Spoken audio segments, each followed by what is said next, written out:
Hello friends, स्वागत है आप सभी का हमारे चैनल जीएस स्टडी गार्डन पर।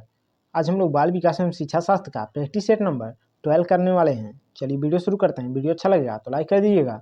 अगर आप अभी तक हमारे चैनल को सब्सक्राइब नहीं किए हैं तो प्लीज़ चैनल को सब्सक्राइब कर लीजिएगा, क्योंकि डेली हमारे चैनल पर आप लोगों के लिए विभिन्न सब्जेक्टों के लिए मॉक टेस्ट प्रैक्टिस सेट कराया जाता है। आप लोग डेली हमारे चैनल को विजिट करते रहिए।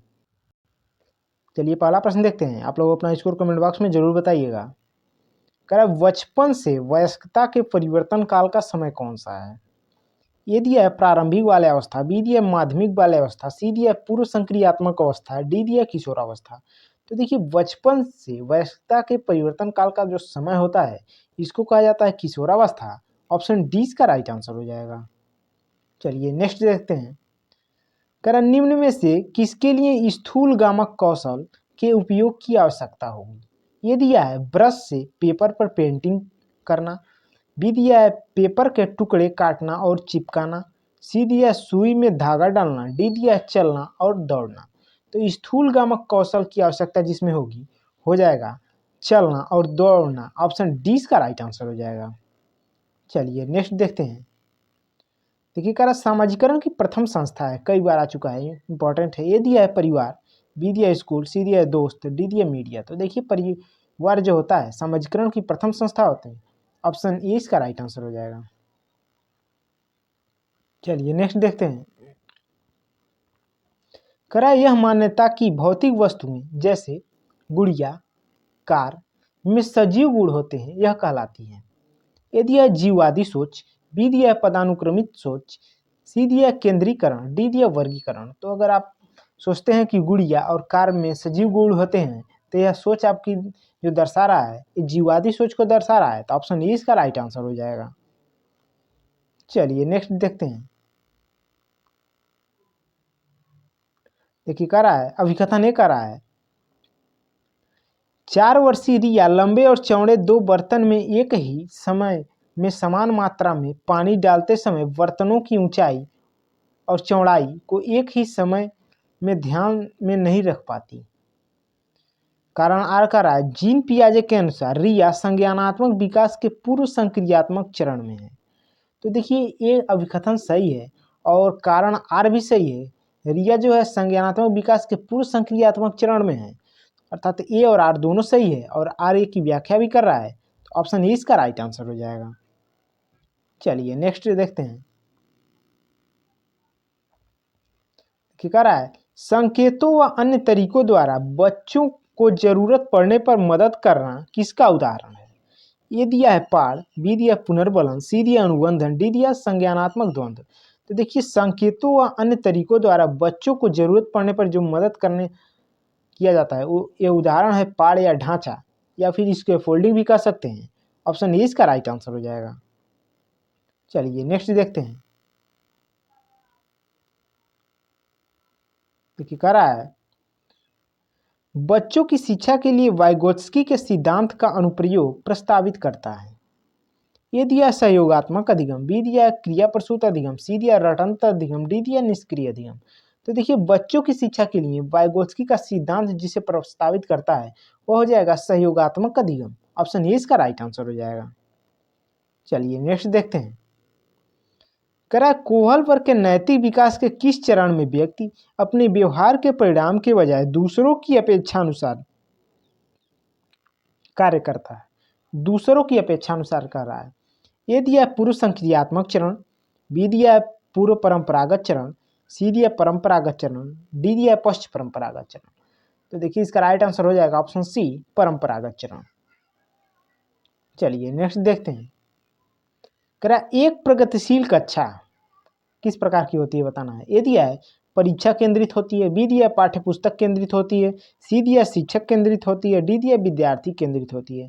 तो देखिए एक प्रगतिशील कक्षा जो होती है यह विद्यार्थी केंद्रित होती है, अर्थात बाल केंद्रित होती है। तो ऑप्शन डी इसका राइट आंसर हो जाएगा। चलिए नेक्स्ट देखते हैं।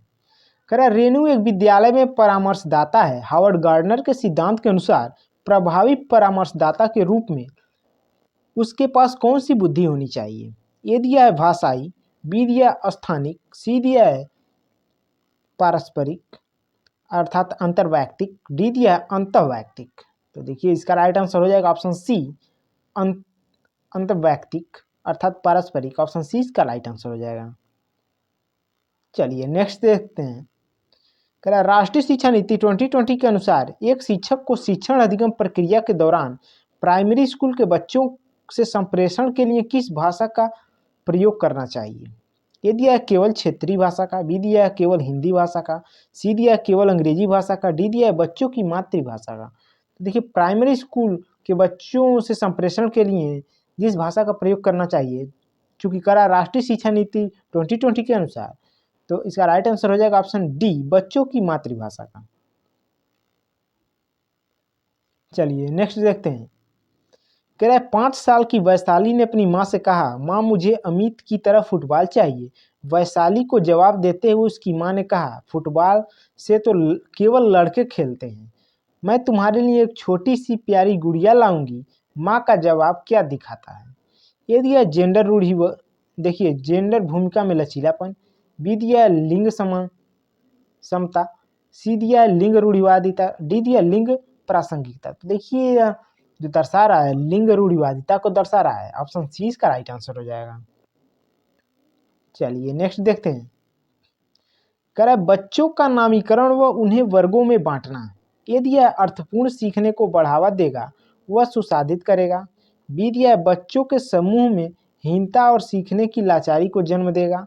सी दिया सभी बच्चों के अधिगम की जरूरतों को पूरा करने के लिए एक सकारात्मक रणनीति है।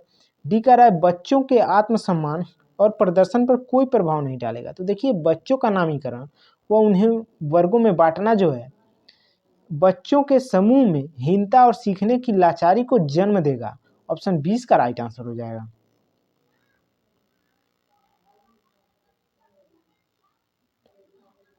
चलिए नेक्स्ट देखते हैं। कह रहा है सतत व समग्र मूल्यांकन के क्या मायने हैं? ए दिया है विद्यार्थियों की एक दूसरे से तुलना करना, बी दिया है बच्चे के व्यापक विकास से जुड़ी सभी स्कूली गतिविधियों के आकलन के सभी पहलुओं को शामिल करना, सी दिया है केवल शैक्षिक गतिविधियों के आधार पर बच्चों के प्रदर्शन का मूल्यांकन करना, डी दिया साल के अंत में बच्चों का मूल्यांकन करना, उनकी अगली कक्षा में पदोन्नति का निर्णय लेने के लिए मूल्यांकन। तो देखिए सतत एवं समग्र मूल्यांकन के मायने जो हैं हो जाएगा इसका राइट आंसर ऑप्शन बी, बच्चे के व्यापक विकास से जुड़ी सभी स्कूली गतिविधियों के आकलन के सभी पहलुओं को शामिल करना। चलिए नेक्स्ट देखते हैं।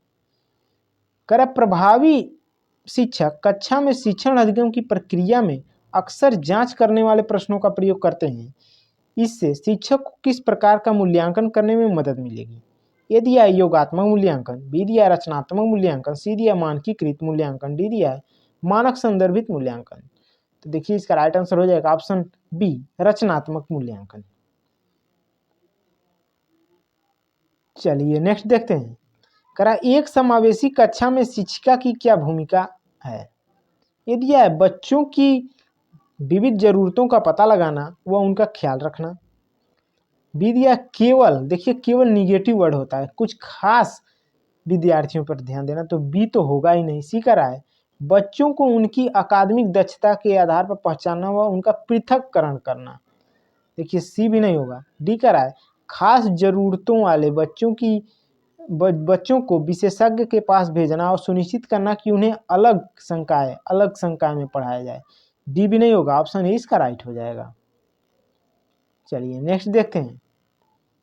कह रहा है विविध समूह के विद्यार्थियों के शिक्षण के दौरान एक शिक्षिका को क्या ध्यान देना चाहिए? फर्स्ट कह रहा है हर विद्यार्थी को स्वीकारना व सम्मान देना, तो फर्स्ट बिल्कुल सही कह रहा है।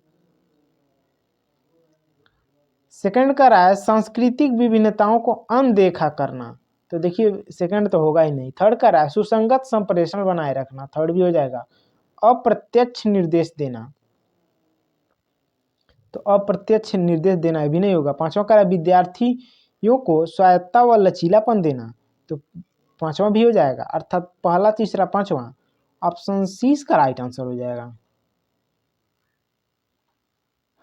चलिए नेक्स्ट देखते हैं।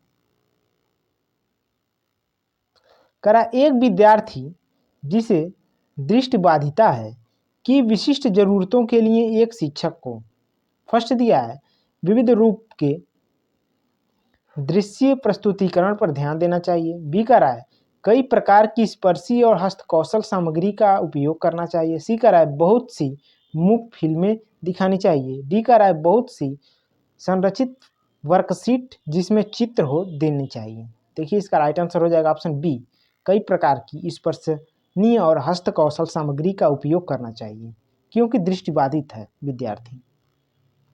चलिए नेक्स्ट देखते हैं। करा सामाजिक अंतःक्रिया और मौखिक संप्रेषण में चुनौती किसका विशिष्ट लक्षण है?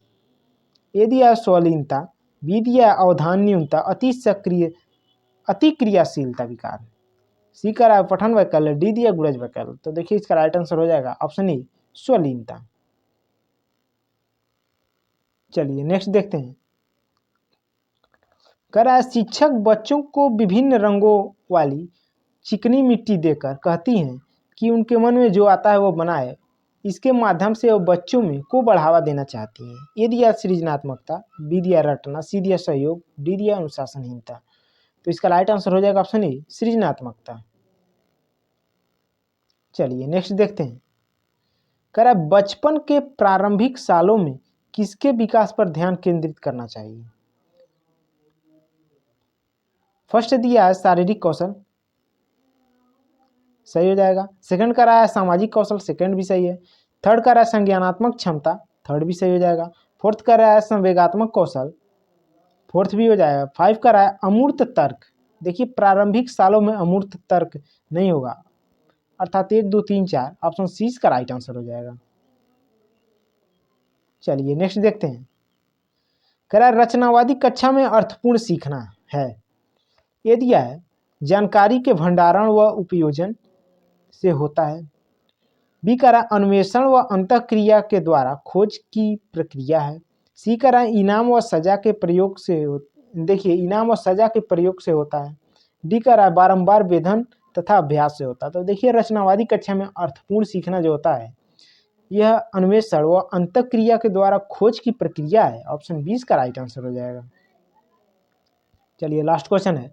आप लोगों को वीडियो अच्छा लगा हो तो लाइक कर दीजिएगा। अगर आप अभी तक हमारे चैनल को सब्सक्राइब नहीं किए हैं तो प्लीज़ चैनल को सब्सक्राइब कर लीजिएगा, जिससे हमको मोटिवेशन मिलता है और डेली आप लोगों के लिए प्रैक्टिस सेट मॉक टेस्ट लाते रहते हैं। कह रहा है एक शिक्षिका एक बच्ची जो एक अवधारणा को समझने में असमर्थ है के साथ मिलकर काम करती है, उसे इशारे देते हुए यह प्रक्रिया क्या कहलाती है? तो देखिए इशारा देना ये प्रक्रिया जो कहलाएगी इसको कहा जाएगा पाठ या ढांचा या इसके फोल्डिंग। ऑप्शन ए इसका राइट आंसर हो जाएगा। वीडियो देखने के लिए आप लोगों का बहुत बहुत धन्यवाद।